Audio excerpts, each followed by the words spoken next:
Hey, listen to Commander CCO Podcast, episode 267. I'm Brando. I'm here with Ryan, and we're going to continue looking for diamonds in Innistrad. Now hit our theme song!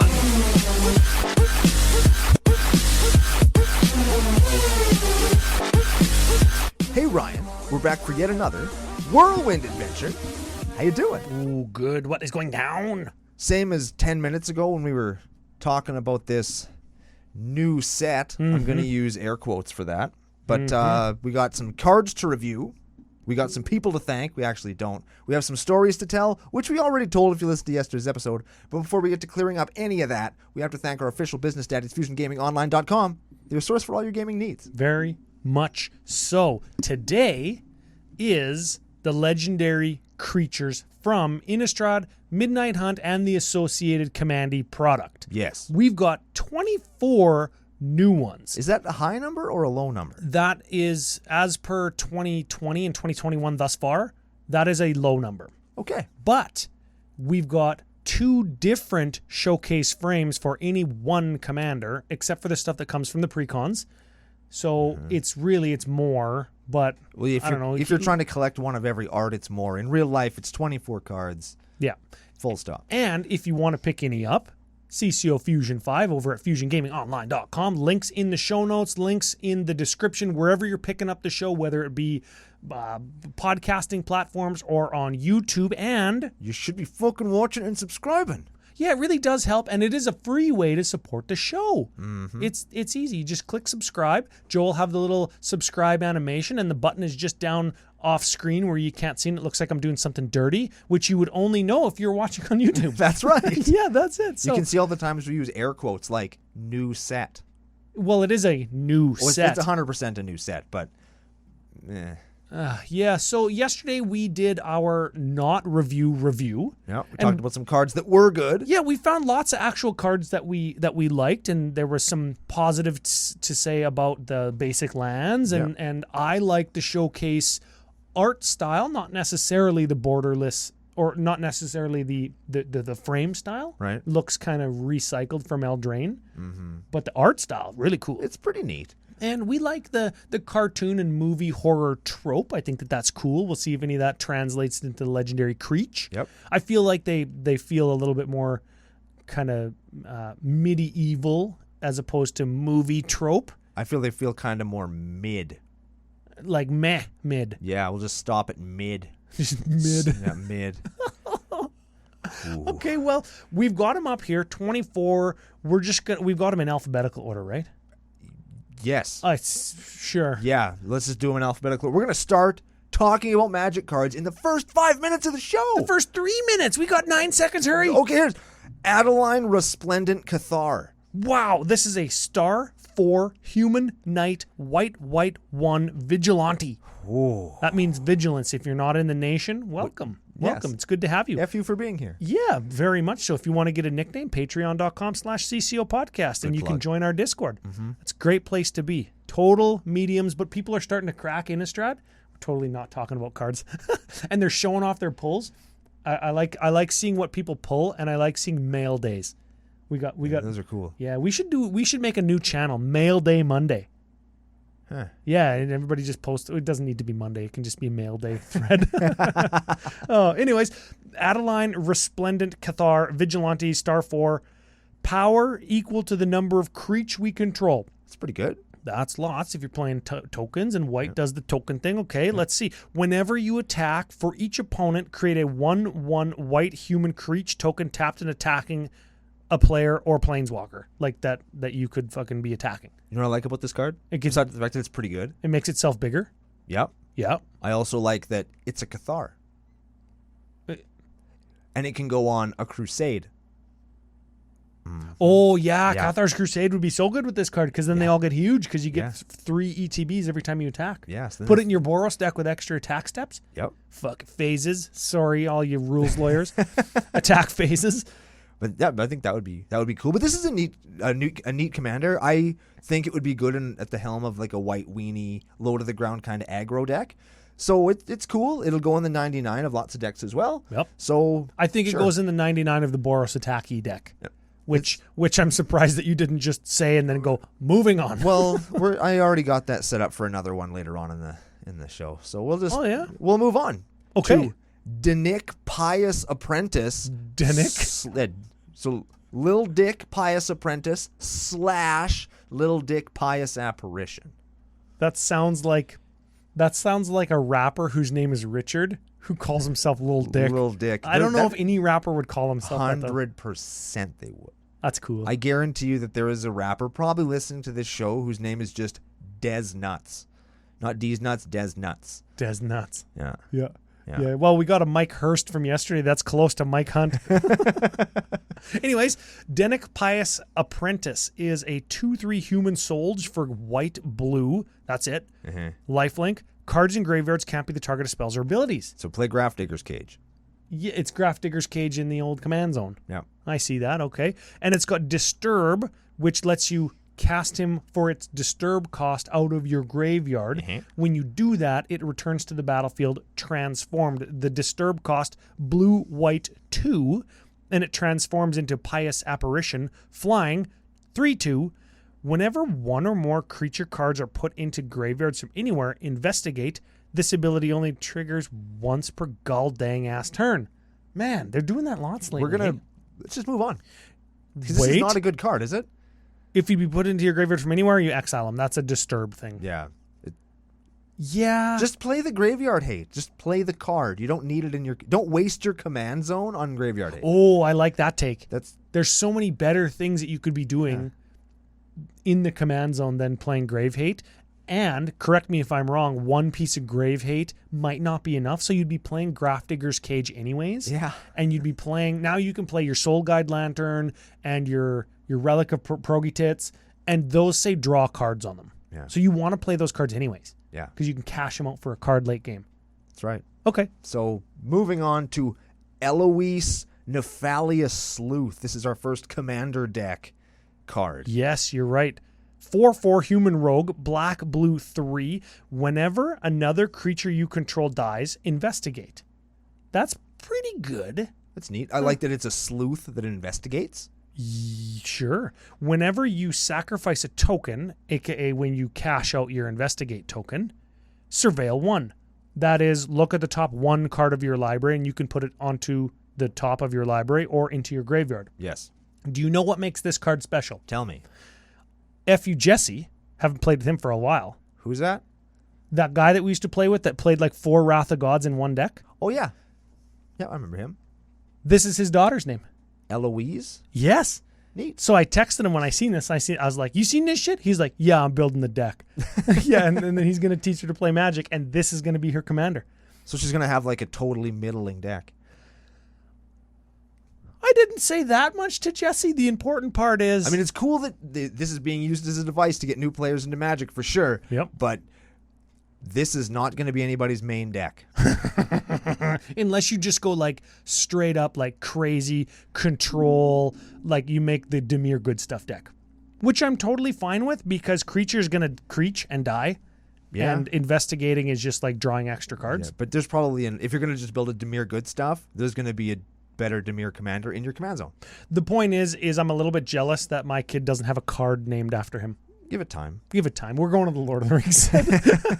Anyways. Florian Valderan Scion. You read this fucking novel. Sure. It's a 3/3 for red, black, 1. Has first strike. At the beginning of your post-combat main phase, look at the top X cards of your library, where X is the total amount of life lost by your opponents this turn. Exile one of those cards and put the rest in the bottom. In a random order, you may play the exiled card. This turn. Jeepers creepers. So you can play it if it's a land, right? Everybody says that. You can play it if it's a land. Yes. Okay. So you deal a bunch of damage. So if you look at the top 12, and out of the top 12, the best thing in them is the basic land, you can play it. People have been touting this card as like card draw in Rakdos Lord of Riots because you're making everybody lose life. Yeah. So he's going in the 99 of that deck. 100%. I think so. Vampire, that's relevant. He'll go in the Edgar Markov deck as well. Does the Edgar Markov deck play vampires that cost 3 these days? I think you could play. You could get away with playing this one. I think so. Because every turn he's going to get you an extra card, let's say. 1 or 2 or 3, right? Like, yeah. And it teaches people that maybe sometimes it's better to cast your shit after you've attacked. In some cases. I do like that. I do like that. When we're playing with that newer guy at EDH&M, sometimes he would do things and I would say, why did you do that? And he's like, well, because I can play it. Don't play it, right? Or when Alex had like a sack outlet and a grave pact, and I was like, you have to play 2 things if you want to keep anything. He's like, why? Well, because of this. Well, I can play this. I was like, well, don't fucking play it if you don't have 2 things because you're going to lose it. Yeah. Right? Oh, yeah. Cards that teach new players how to play. Subtle intricacies of the game. That's cool. Yes. Is this going to helm a whole bunch of decks? The same deck that this would be at the front of is the same deck that Rakdos, Lord of Riots, is at the front of, and he's better. Or Edgar Markov. Way better, and gives you access to more colors. So neat card, not the best commander. Okay, now we've got one here now that you maybe have a little bit of a crush on. I might. Okay, give her a read then. Unless you're too embarrassed. Ooh, Brando. Who does Brando like? It's Gisa Glorious Resurrector. She is a 4/4 super sexy human wizard for black 2. If a creature an opponent controls would die, exile it instead. At the beginning of your upkeep, put all creature cards exile with her into play under your control, and they gain shitty Decayed. Decayed sucks, but at least in this particular instant, I'll accept it on this card. Not just because I like Gisa, but because you're getting not 2/2 zombie tokens. You're getting actual creatures. Yeah, and I think what you do is you cast stuff that kills your opponent's creatures, and then you get them for value. Yeah. Or this will get Secure Tribe Elders. This will get creatures with enter the battlefield effects that you want to kill. Yeah. Right? And I think this gives black some reach outside of black. So if I'm playing elves and I play a Rex Sage and there's an enchantment that you need to destroy, you just terror my Rex Sage, and at the beginning of your next turn you get it. Right? And it lets black do maybe some removal. Black gets more removal from red creatures. It gets enchantment removal from white and green. Those are good things. It does white and green things by doing black things. Ooh, I like that. Right? Yeah. And that's cool. And again, it's a really great commander card. I don't know if she's going to be helming a ton of decks, but it's definitely a card that I'm going to play. People will put her at the top of a deck because it says geese on it. Also, should be resurrecting the fronts of guys like yours pants. Yeah. Yeah. Also, maybe, now that I'm thinking about it, she could be a kind of a fixed Turgid. If you really wanted to play Turgid, but your play group or your local meta hates it, play Gisa instead. Yeah, I play Turgid, and I'm the target of all my play group's animosity all the time, so I made a bad Turgid deck. It's the fucking Turgid. You're still going to get targeted. Make it a Gisa deck. That's a good take. I like that one. Yeah. I built a bad Turgid deck. You know what happens to me? I get this shit slapped out of me all the time. You got no more lips by the end of the night. I'm like this. And you'd know what I'd look like if you were on YouTube, which you fucking should be. Oh, man. Next one. Yesterday we talked about bad tribal and just the longing to play crab tribal, frog tribal, fish tribal, like actual swimming in the water fish. Yeah, not merfolk. No, fuck them. Yeah, they suck. Today, turtle. Gorex the Tomb Shell. The Tomb Shell. That sounds like a wrestling move. It does. Where you drop a guy on his back or something and you just leave him there. You double knee drop him in the back or something. You're a fucking Tomb Shell. Anyways, 4/4 zombie turtle. Neat. So he's checking 2 boxes there. Yeah. He's got a good tribe and a bad tribe. Good call. Yep. Black 6. Ooh. I love me some black 6.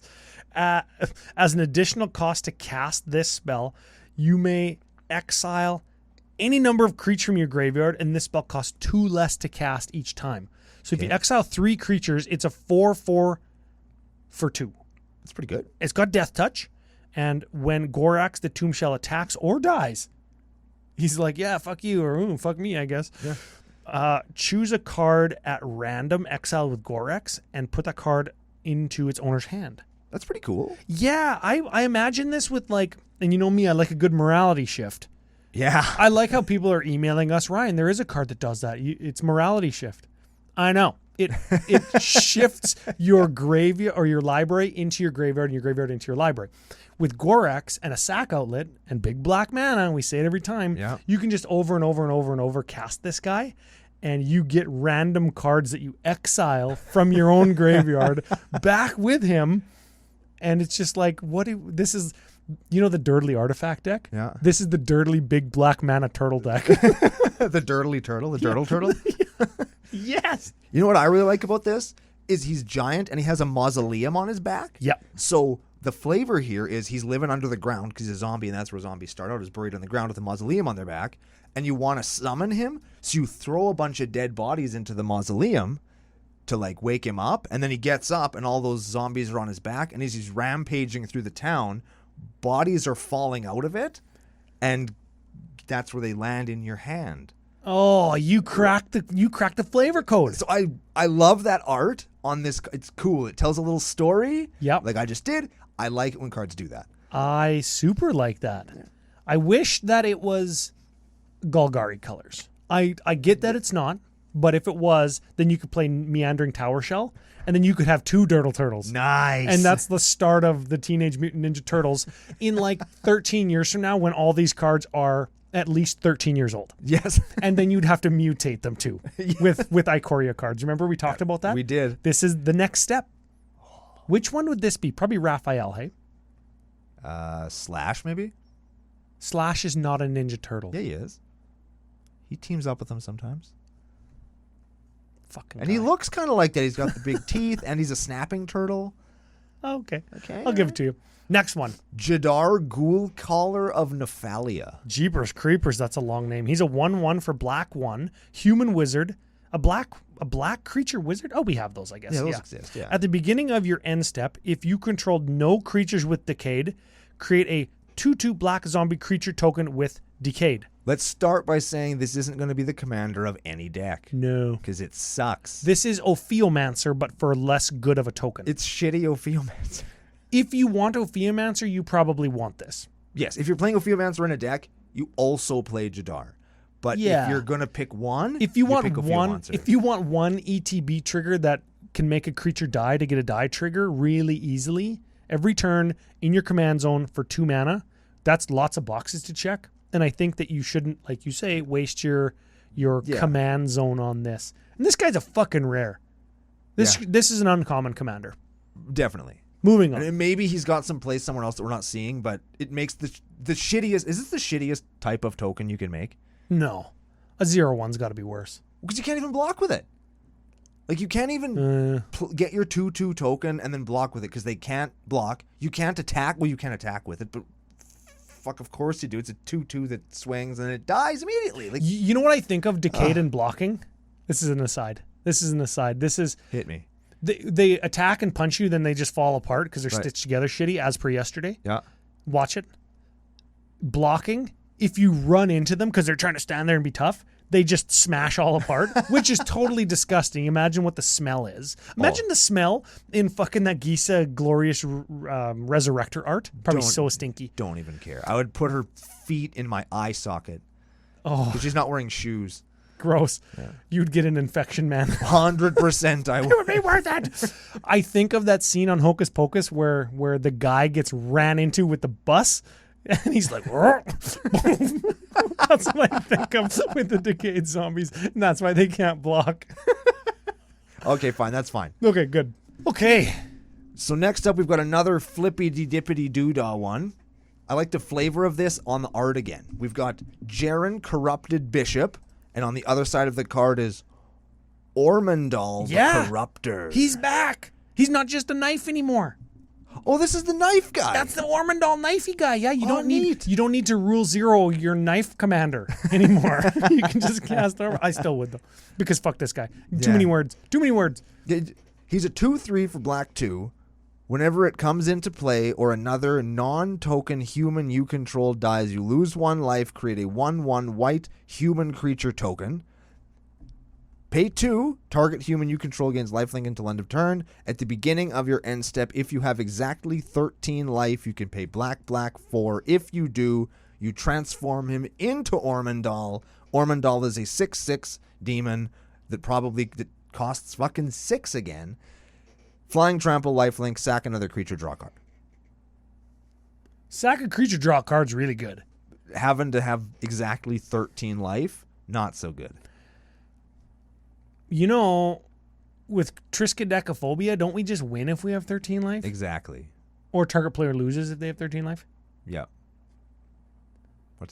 Mind you, if you're playing the 13 life deck, this is your commander. If you're playing 13 life tribal, yeah. Yeah, and you play Triskaidekaphobia, and you play like Tragic Slip and Tragic the other one. But you can't play the other Triskaidekaphile or whatever because it's blue. Yeah. So you miss out on a 13 Triskaidekaphile, that's when you get off on the number 13, right? Yeah. It's like 13 inches. That's her jam, yeah. Don't Google that. Don't Google that one. Do not Google that. This doesn't even work with like does this go in the Shadowborn Apostle deck maybe?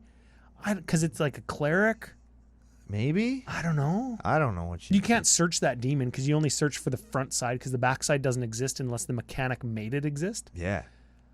I think that this is fine, but it's a lot of hoops to jump through. You know how you impress me with a commander? This is how you impress me with a commander at this point in my Magic playing career. Okay.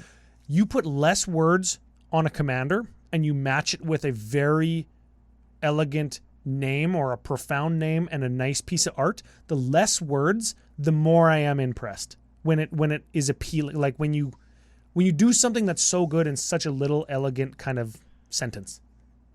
Less is more, as it were. Yeah, less is more, unless you're talking about 13 inches. Then more is fucking more. And there's even more and more. Gross. Yeah, don't Google. Let's keep going. We're going to go. This one astounded me when I read it, because we're just going to hit. Catilda Dawnheart Prime is a 1/1 for white-green. Protection from werewolves. So watch out. Human creatures you control have tap, add 1 mana of any color of those creatures' colors. Does that make sense? It can tap for one of its own colors, and you can tap Celestia 4 and this thing to put a +1/+1 counter on each creature you control. I think that's good. You've got that pro werewolves really puts it over the top for me. Yeah, I think that's the least relevant part of the card. No, werewolves are so good. It makes all of your creatures into mana dorks. Yep. Which is good. Which is cool. Yeah, it's sort of like Cryptolith Rite. This is probably a throw to Cryptolith Rite because Cryptolith Rite costs 2 and this costs 2. Yep. It's got a relevant creature type. Yep. It's 2 mana, 1/1. So it's kind of, you could maybe play like Selesnya Hate Bears or Selesnya Tokens, of course. Everybody can do that. That's what tokens. And then token colors. It gives you a big mana kind of like out, which it kind of services everything you need. Yeah. Except, protection from werewolves. Yeah. You take away that, maybe you take away that middle ability that makes all your creatures into mana dorks, and you make this uncommon, and then protection from werewolves actually matters. Because limited. Yeah, but as it stands now, let's move on to... Every commander's a rare, and limited doesn't exist anymore because set boosters. So let's move on. I don't think that this is going to be very prolific in the 99. Sorry.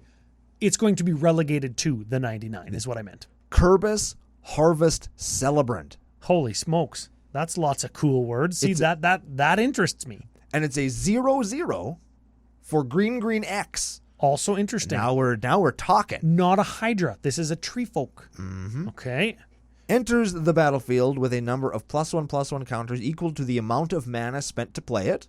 Neat. Which goes up when you have to also pay command tax. So the X and its bigliness still work with command tax. Great idea, great design. I like it. Then it has another paragraph that says, remove a +1/+1 counter from him, prevent all damage that would be dealt this turn to another creature with a +1/+1 counter on it.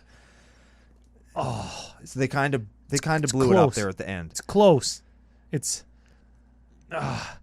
kind of fog, but only for one guy. It's fog for your blockers that you've done other work on. Yeah, and because it says with another +1/+1 counter on it, it makes me feel like this would be relegated to the 99 as well because it's only one color, and to fully take advantage of +1/+1 counters, you might want to be in green and white. You might want to put this in your Catilda deck. You might want to put this in your Atraxa deck where you can proliferate. Yeah. Right? Yeah. Though you do have like doubling season and the doubling +1 counter season from Jumpstart. Yeah. if you can get that card. Yeah. So Another card that's probably in the 99, maybe? I don't know. now that I reading the whole card tells us that this might have been better served because it's in the precon. It doesn't necessarily need to follow all of the same themes as Innistrad does. This could have been a Hydra, and all of a sudden it's fog for all your Hydras, and it's really good. Yeah, then it would be a really good card. As it stands now... That being said, though, in Hydra Tribal, is there anything that cares about Hydra the tribe? Or do you just have all the creatures that are Hydras? The Hydra Commander does. Oh, good point. That's an important thing to care. Yeah. Moving on to Sure. Kyler. It sounds like we're making fun of somebody's name. No, that sounds like somebody from the UK saying Kyla in a sentence. Kyler. I like Kyler. it. Kyler Sigarden Emissary. Sure. Human Cleric, 2/2 for white, green, 3. Okay. Whenever another human enters the battlefield under your control, put a +1/+1 counter on Kyler Sigarden. You can't even say it with a straight face. Oh, man. Okay. Other human creatures you control get +1/+1 for each counter on Kyler. Cool. That's actually good. That's a cool card. This is like Kyler of Arms. There it is. And you put your Catilda in it, and you play the +1/+1 counter Selesnya human deck. All of the check marks that I've already specified this episode. Yep. This is the commander for it. We talk about all the time. WotC just built the cat deck over 18 sets. They've been building the human deck over 27 years, man. Exactly. And now they got the Selesnya human deck. Yep. Here's the commander for it. Go to town. Most humans, well, humans are in every single color. And I think that they have more human cards than any other color. Even if you narrow that down to just green and white, there's probably still hundreds of humans. Because I think there's like 13 or 1,400 human cards. Lots of them. So if you cut that down to 2/5, you still have several hundred, which is more than fucking you have Of anything else. most bad tribes. Yeah. Yeah. Crabs, turtles, and Frogs. Yep. Combined don't make the Selesnya human quota.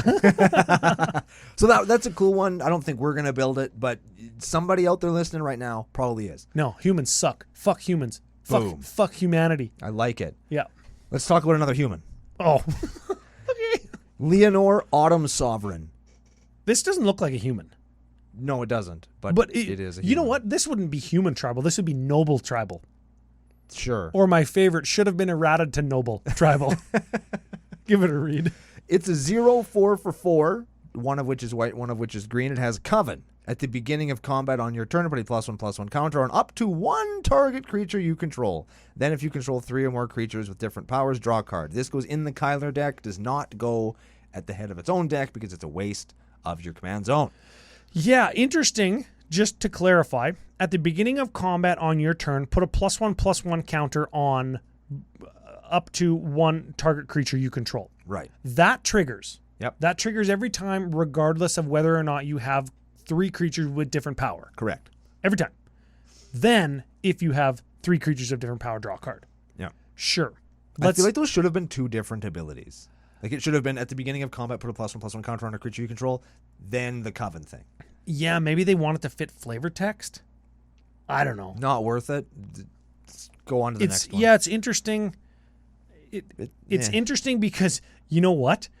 If you stifled that first ability, you wouldn't draw cards because it's all one ability. So it's like, what the fuck is happening here?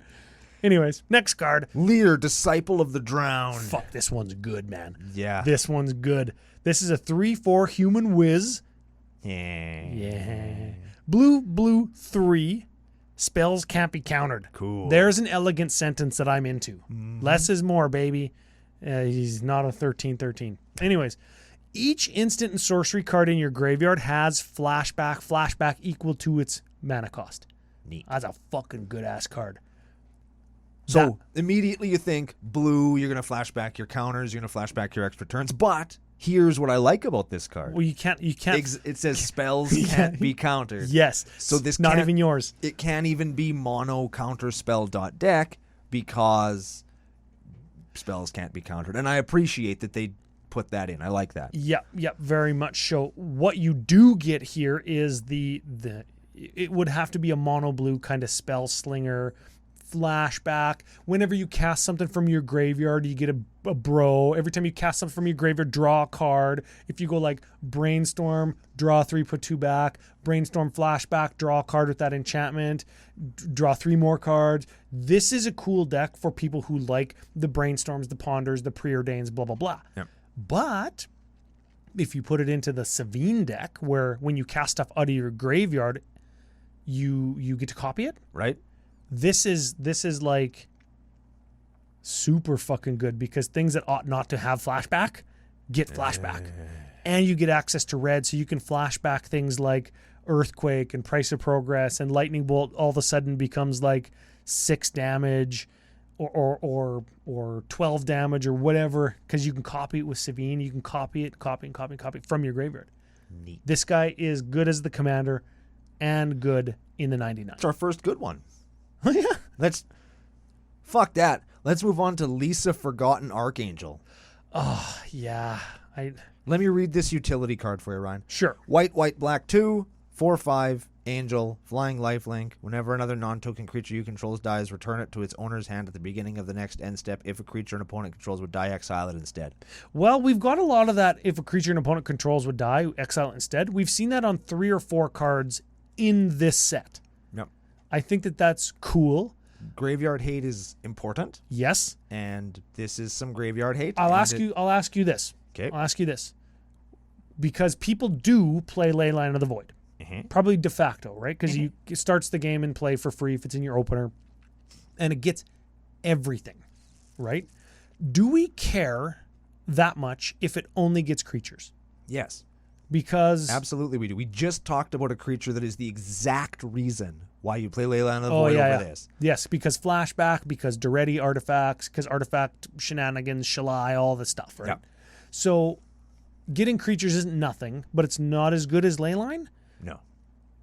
Having this in your command zone and having flying lifelink 4/5 with another ability, is that better than having like starting the game with Leyline on the battlefield? Is it better than Grafdigger's Cage? Because Grafdigger's Cage would stop Lear, Disciple of the Drowned, right? Because you're casting stuff from your graveyard. Yeah. So is this better than having Grafdigger's Cage? No. You don't think? No. I think it might be. Better than having This doesn't do anything that Grafdigger's Cage does. No, but it removes cards from graveyards that Just you creatures. might. Yeah, that's fine though.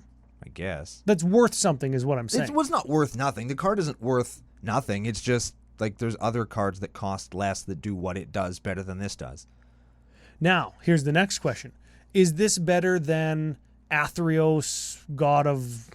No. What's the white-black one that gives the opponent a choice? Yes. Because, this is better than that? Well, because the opponent has a choice, and they will always choose the thing that benefits them over you. Now, Athreos, if you have like infinite sacks, they can't just keep giving you the creature. They can keep giving you the creature back so you can infinite sack and get benefit, or they can start to pay 3, but they can only pay 3 for so long to stop your infinite. Right. Now, this, whenever another non-token creature you control dies, return that card to the owner's hand at the beginning of the end step. So it solves the Athreos... Am I saying the right card? I think so. I think so. Yeah. It'll be on the screen. Yeah. Thanks, Joe. This is just it's a fine card. It's just, if you're playing it as graveyard hate, there's better graveyard hate. If you're playing it as a white-black commander that isn't for flavor, there's better commanders that you could play. And that's kind of where it stands. It's not a bad card. It's just not as good as other cards that already exist. You know what? I don't know. I agree. But... because we're not competitive cookout podcast, because we're casual commander cookout podcast, I think that the best version doesn't matter, right? If you need an effect and you're like, I want to play, what is this, Orzhov, and I need this effect, well, why don't I play Lisa? And it serves a purpose, having graveyard removal and reanimation. You know what people will build? They'll build the 4 sisters, Angel, and Soren is their dad, .deck. Yeah. There you go. Who's the commander of that? Fucking not Lisa. Not Golos. No. Anyways. Let's move on to our boy Ludovic, the Necro Genius / Oleg Ludovic's Hubris. Yeah, this is... If first guy was Dr. Frankenstein, this is... Who's this? Still Dr. Frankenstein. Sure. Not the Fly? Did I get there? I don't think so. No? No. I don't know. You know more about movies than I do, but this seems like there's a classic movie reference. I don't know. Give this novel a read. Here we go. He's a 2/3 for black-blue. Whenever it enters the battlefield or attacks, you mill a card. I like it. It has black, black, blue, blue, X. Exile X creature cards from your graveyard. Transform Ludovic X can't be 0. Activate only as a sorcery. Okay. Then his creature comes to life and eats him. And what you have left is Olag Ludovic's Hubris, which is a 4/4.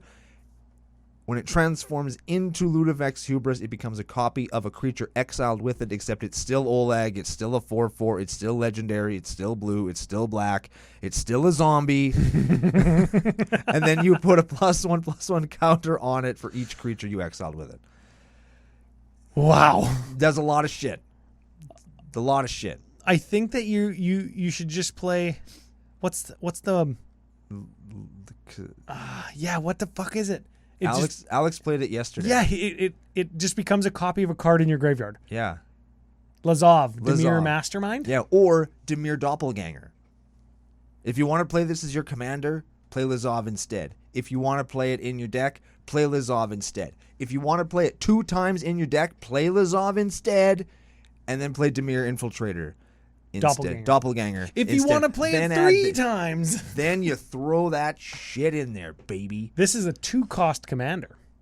Is that anything? It's not to have a stick shaken at it, or if you want to play a clone deck with black in it, this is a great thematic commander for I that. like that one. That's cool. Clone deck now gets black. Yeah, so that's neat. Because everybody's clone deck, copy your stuff, my stuff is your stuff, deck. You're welcome for pioneering that, by the way. Yeah, episode 5 of Commander CCO Podcast. Ooh, there's a fucking deep cut.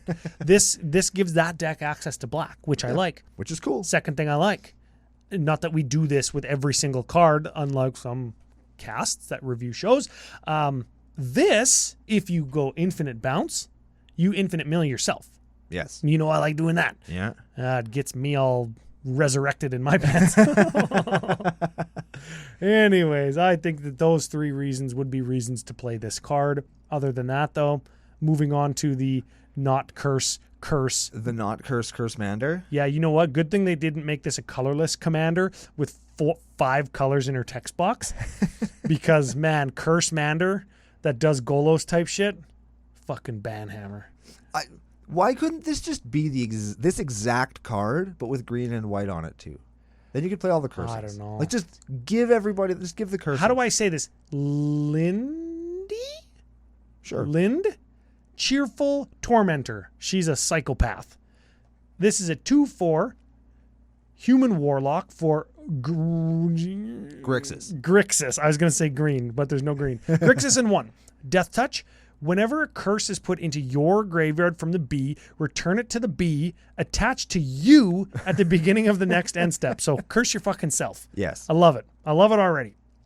At the beginning of your upkeep, you may attach a curse attached to you to one of your opponents. If you do, draw 2 cards. Yeah. I'll curse myself for 2 cards for a turn. It's pretty cool. Yeah, you just put the curses that aren't that bad. Yeah, and there's lots of curses that Curse of Opulence is a really good example. Yep. Where sometimes you curse yourself to encourage people to attack you so that you get more treasures, thus more mana, thus accelerating yourself. You know why this curse doesn't have white in it? Because you why this commander doesn't have white is because you put the curse of humility onto it, and then it turns itself into a 1/1 with no abilities, That's and then right. you fuck yourself. Yes. So if somebody exiles all your graveyard except for 1 curse, you bring that one back, and it just totally hoses you. Oh, that's why. But if you like curses, or wanted your curse commander, this is a good one. I think you would still do better with having her in the 99 of a 5-color one, but she's fine. She's good. I think that this is good. If I was building the curse deck, I would build her at the helm of it. I really like this art. I actually like this card. Who's in the art? Yo, who's it? It's the curse guy. The curse guy He's is a her little little voodoo doll. Her little voodoo doll. Yeah, it's super cool. I just like the picture. I'm going to be looking for one of these in my boxes. I hope I get one. Because you got set boxes. No. You got pimp whale boxes. You got huge swinging dick boxes. Yeah. Yeah. Yeah. I opened the shitty ones so that you guys don't have to. And you're extra welcome this time, guys. You're extra fucking welcome. I don't know if I'm going to buy a box of this. I'm ordering both the Commander Precons. See yesterday's show as to why that is. But anyways. Moving along. Sure. Okay, next up we got Old Stinkfinger. Oh, that was even better than what I was going to call. Do not Google that. That was a good-ass one, though. Thanks. Old Stinky Fingers is a star whore for black-green X. Ooh. Okay. When you cast this spell, reveal cards to the top of your library until you reveal X creature cards. Okay. Uh-oh. Okay. Put all those creature cards revealed this way into your graveyard, then put the rest on the bottom of your library in a random order. What? Put all creature... Oh, the rest of the cards that aren't creatures. Okay. Old Stinkfinger, power and toughness equal to the number of creature cards in your graveyard. So you just give them like Necrotic Ooze and infinite mana like Quillspike combo and then Walking Ballista? Yeah. You just put 4 creatures in your deck. You cast this guy for 6 off of like 28 mana accelerants. And win. And tutors. Yeah. You don't even need tutors. He's the fucking tutor. Yeah. There's the combo, guys. Other than that... Why isn't he a scarecrow? Because Wizards hates us. Oh. We still got to play like Morphone and the Reaper King? Reaper King's pretty good. That's a cool card. This would be cool if it was a Scarecrow because then he could go in the Reaper King deck. Also cool. Why can't we get a Scarecrow Commandy? Because we have Reaper King. I want another one. We just want good Scarecrows is what we want. Watch Golos come back, and it's going to be Golos, but like wearing a Scarecrow costume in Crimson Butthole or whatever the next. Golos Incognito. Yeah. Scarecrowlo. Yeah, that's what he's going to be. This is cool. It's a horror. I don't know if that's relevant, but black has lots of horrors. Too bad it doesn't have blue in it as well because blue has lots, but graveyard and creatures isn't really blue's thing. Shouldn't be green's thing either, but that's neither here nor there. It's combo potential. You can cast it for the cheap or you can cast it for the expensive. You don't need to combo. You can just search for something that has a cool ability that is like otherwise doesn't see lots of play. Yeah. I think all those things are fine. It's an okay commander. I think people are going to build it more to be that first thing that we said more than the second, but it's cool. And I'm glad it exists. And you know what? Once people do that and they get their rocks off, they get their fucking sticky fingers off, then it's going to be like, okay, cool, that's the deck. And then for the rest of eternity, people are going to say, it's not that sticky fingers deck. It's not that stink finger deck. And it's going to turn into everything like it's not that Urza deck or it's not that Zur deck, right? Yeah. Sure. Whatever. Fine. I like the next guy. Carolus Stalwart Slayer. Carolus. Yeah. Yeah, this is a 2/3 human. Ram Carol's ass. Yeah. I wish. That sounds like a patron name. Well, if your name is Carol. Put that one in the bank. This is a 2/3 flying hasty for white, red, 1 human knight. If a spell would deal damage to you or another permanent you control, prevent that damage. I love that. Fuck yes. If a spell would deal damage to an opponent or a permanent an opponent controls, it deals that much damage +1 instead. I like this card. This card is going to hard replace Torbrand Thane of Redfell in my Dragon's Approach deck. Way easier to cast. Prevents damage to me, which is fucking important to me, and still does a little bit of what Torbrand does. This goes right into the 99 of Sunsong and Dink Stinker. Yes. Him, them, whoever they are, goes right into that deck. And this goes right into any burn deck that can also protect itself through white. Mm-hmm. Yeah, and then all of the red burn commanders like Torelf, and Torbrand, and Brashy Boy, go right into this deck. Well, Brash Taunter maybe not as much because it prevents damage to Brash Taunter. Oh, we don't want to do that. No, we don't want to do that. No. We don't dilute our Brashy Boy. A permanent or what the fuck? If a spell would deal damage to an opponent. No, what? I'm reading the wrong paragraph. If a spell would deal damage to you or another permanent you control, prevent it. Yeah. And it's got flying, so it dodges Earthquake. Yeah, and it doesn't even need to dodge Earthquake. It just does. Because it wouldn't take damage from the Earthquake anyway. No, it says if a spell would deal another permanent. Oh, So okay. it takes the damage, Okay, but it shit. doesn't. So it dodges Earthquake. It dodges Fault Line. It dodges Blasphemous Act. It dodges Disaster Radius. That's the one, right? Maybe. I don't know. Doesn't dodge burn down the house. Doesn't dodge Rolling Earthquake. No. Blasphemous Act. But dang, I like it. It's a cool card. That's one that I'm going to play in the 99 of a card or of a deck that I'm actively building and tweaking. I do enjoy that card. And you could alter him. Brando's Alter Suggestion of the Week. You could paint that horse goose. He's got like a head. He could be a goose. It looks like a horse camel, but it might be a lion Like a lion goose with wings. That's what I'm thinking. Yeah, Ram Carolus. Good Little card. little aside real quick. Is there a natural animal on the face of the earth that's a real animal that has 4 legs and wings? 4 legs and wings. Yeah. Ooh. Just let that percolate. If you know one out there, put it in the comments below. I was thinking about this yesterday for a totally undisclosed reason. 4 legs plus wings. Does it exist in real life? Let's move on to the next. There's probably something obvious that we're just showing how stupid we are. We're going to go to a card that I'm going to play in the 99 of a deck. Sure. Sarith the Viper's Fang. Ooh. Oh, go ahead. 3/4 for green 2. Other tapped creatures you control have death touched. Other untapped creatures you control have hexproof. 1 tap, untap target creature or land that you control. That is lots of cool stuff. Other tap creatures you control have death touch. So as long as you don't have a vigilante, as long as you don't have vigilance and you attack, boom, death touch. Yeah. Untap, can't target my shit. That's right. Yep. Tap or untap, target creature or land you control. So you untap your Gaia's Cradle. You know what that card says on it? Brando, put me in Snake Ooze Tribal Scumstorm deck. Because it gives my oozes death touch, and it has ooze in the background of the picture. It gives my snakes death touch and hexproof, and there's a snake crawling all over her in the art, and it lets me untap my Gaia's Cradle. That's a good one. I super wish it only had 1 green in its casting cost. I'd maybe think about it for Animar. It's a good card. That's cool. That is a good card. Yep. It's very cool. You could probably use it as the helm of a deck, but the deck would just be green good stuff, and Yeah, green good stuff, or like people who have like Gaia's Cradle and that land that untaps lands that we never think of. Yeah. It's got to be Deserted Temple. Is it Deserted Temple? It's got to be it. Joe always has it on the screen. Yeah. He knows. He's got it memorized. It's going to look a little sticky note on the side of his computer screen. When the fucking idiots in CCO don't remember what land untaps land, he's got it. He's got us on that one. And I think this goes in the. I think that this goes in the 99 of lands decks. Like, it probably could go in Omnath decks. Sure. And it probably could go in Titania decks. Yeah. Because those decks have lands that care about, like, they have lands that do things. Utility lands is what people call those. Imagine untapping your Maze of Ith twice. Ooh. You can start blanking attacks, right?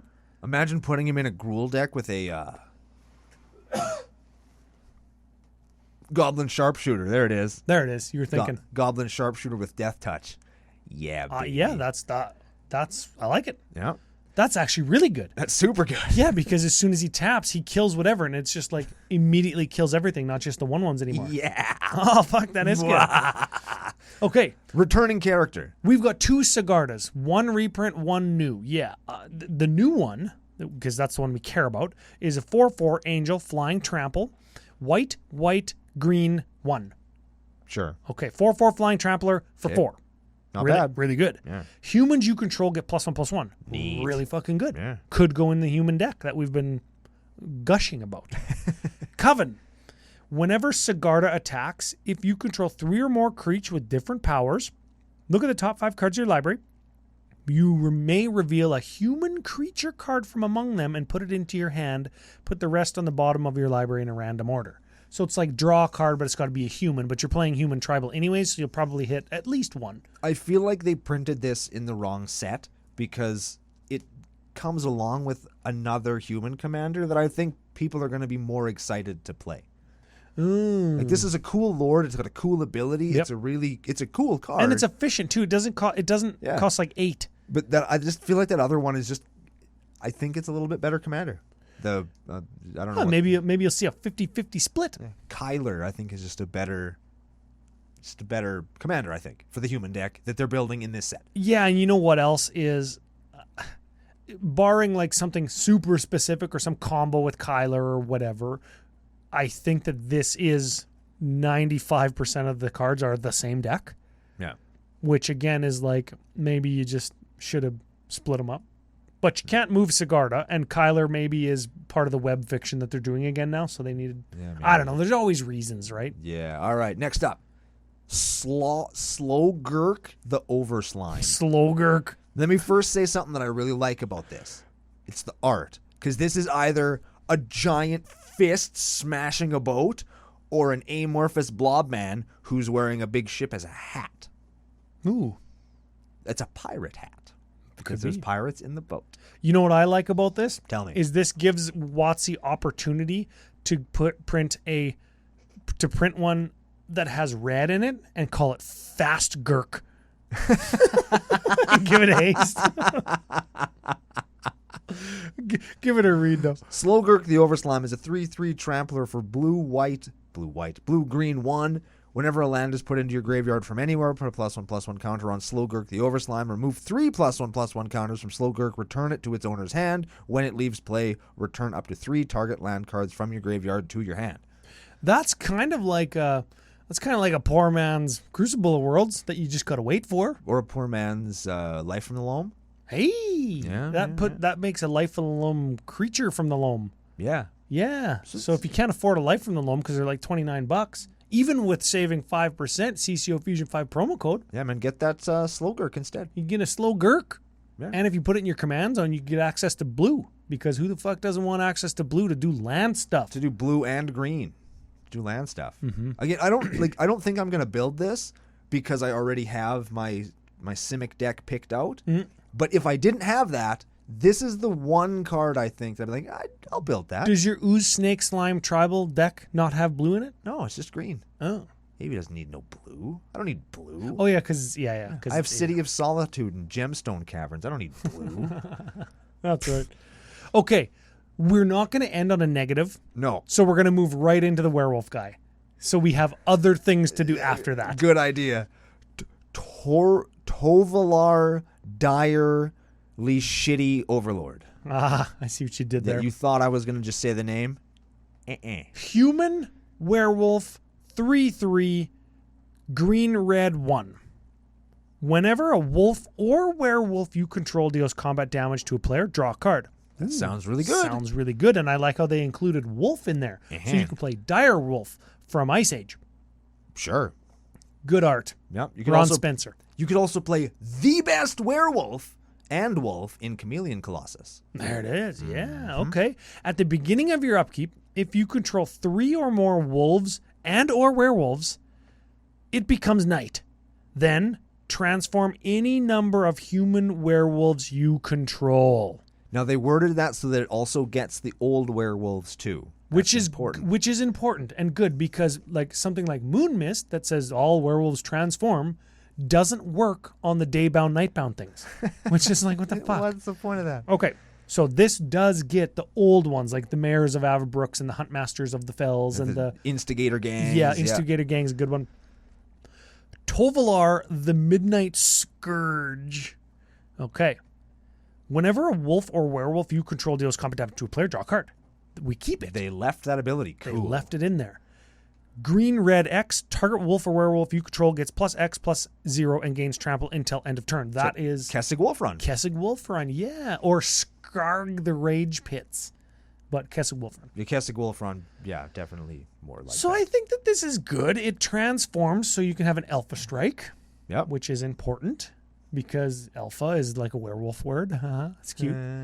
I think that this is good, but the deck around it, as we covered yesterday, is still fucking bad. And you think, but you get to transform your werewolves back at the beginning of all your upkeeps, so people who are turning your werewolves into shittier creatures will... Yeah, but like... You're one removal spell away from your deck sucking again. How true is that for lots of decks? This one more than most, because as we've established, werewolves are the worst.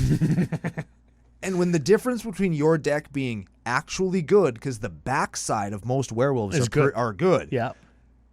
The difference in your deck being good and not good because the front side of werewolves are almost universally the shits, is this card. It's not good. It's not good enough. It doesn't protect itself. It's small. It dies to virtually all common removal that everybody plays. I know dies to removal. It's too easy. It's too easy to disrupt your deck, and your deck gets actually scary if you don't kill this. So everybody will kill it all the time. That's where I was going. Is I think the upside, the ceiling, is good enough. Hell yeah. And I think this is going to trick a lot of people into playing werewolves. I think it's either tricking me or you're wrong. I'm not sure. I'm not. I'm not sure because I think of the two of us, who had a werewolf deck, Ryan? Yeah, but you didn't have Tovolar. You didn't have Tovolar, and at the beginning of your upkeep, it's not combat. If it was the beginning of combat, it would be better because if he died, you can cast him again pre-combat, move to combat, and then flip everything. Yeah. Right? Yeah. Maybe you're right because it's upkeep. Mm-hmm. But if you're not right and I don't know how to feel. I don't know what to do now. I still think it's bad. It's an interesting card, and if you're just bound and determined to play Werewolf Tribal, this is the commander you got to use. It's the only viable one. And people are going to do it. We're going to go to EDH&M in October, and we're going to play the Werewolf deck. Yep. I guess we'll have to see. Yeah, and it's going to be real bad. You know what?